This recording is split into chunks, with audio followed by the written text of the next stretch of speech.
Chicken দেখে জিভে জল এসে গেল, রেস্টুরেন্টের কথা মনে পড়ছে। আরে যাওয়ার দরকার নেই, আমি বাড়িতে শিখিয়ে দেবো খুব কম মশলা দিয়ে একদম চটজলদি অসাধারণ স্বাদের চিকেন ফ্রাই। তার জন্য কি করবে, প্রথমে একটা তাওয়া গরম করো, তার মধ্যে ধনা, এলাচ, সামরিচ, জৈত্রী, শাহিজিরা, কারিপাতা, গোলমরিচ আর লবঙ্গ দিয়ে হালকা ফ্রাই করে নাও।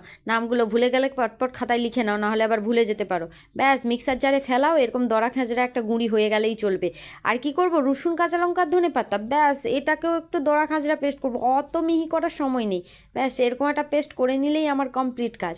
এরপর চিকেন, মটন যে মাংস আপনার পছন্দ হবে সেই মাংস নিয়ে নাও। এবার তাতে দিয়ে দাও নুন, হলুদ, বাটা মশলা, গুঁড়ো মশলা, সর্ষের তেল আর তার সঙ্গে একটুখানি টমেটো সস। হাতটাকে ভালো করে কাজে লাগো, একদম চটকে চটকে মাংসের ভিতরে সমস্ত কিছু ঢুকিয়ে দাও, যাতে কোনো জিনিসের কম না পড়ে। ব্যাস ম্যারিনেশন কমপ্লিট, ঢাকা দাও, আধ ঘন্টার জন্য বিশ্রাম নাও বা সমস্ত কাজ সেরে আসো। তারপর কি করবে, স্বাস্থ্যের কথা ভাবতে হবে, তাই অল্প একটু তেল আর সামান্য একটু বাটা দিয়ে গরম করে নিয়ে তার মধ্যে একদম মেখে রাখা চিকেনটাকে ঢেলে দাও, দিয়ে এদিক ওদিক নাড়া দিয়ে ঢাকা দিয়ে দাও। ঢাকনা খুলবে আর লাগাবে, এর বেশি আর কিচ্ছু করতে হবে না। এদিক ওদিক উল্টাবে, আবার ঢাকনা দেবে। কালার চেঞ্জ হয়ে গেছে বলে ভয় পাচ্ছ, ভয় পেও না, রং দিয়ে নয়, স্বাদ দিয়ে বিচার করো। এত সুন্দর দুর্দান্ত স্বাদের হবে কি বলবো। আর তার সঙ্গে গন্ধ, আমার পাশের ঘরের প্রতিবেশীও ছুটে আসছিল যে এত সুন্দর গন্ধ তোদের বাড়ি থেকে কি করে বেরাচ্ছে। দেখুন চটপট আমার একটা চিকেন ফ্রাইড রেসিপি তৈরি হয়ে গেল।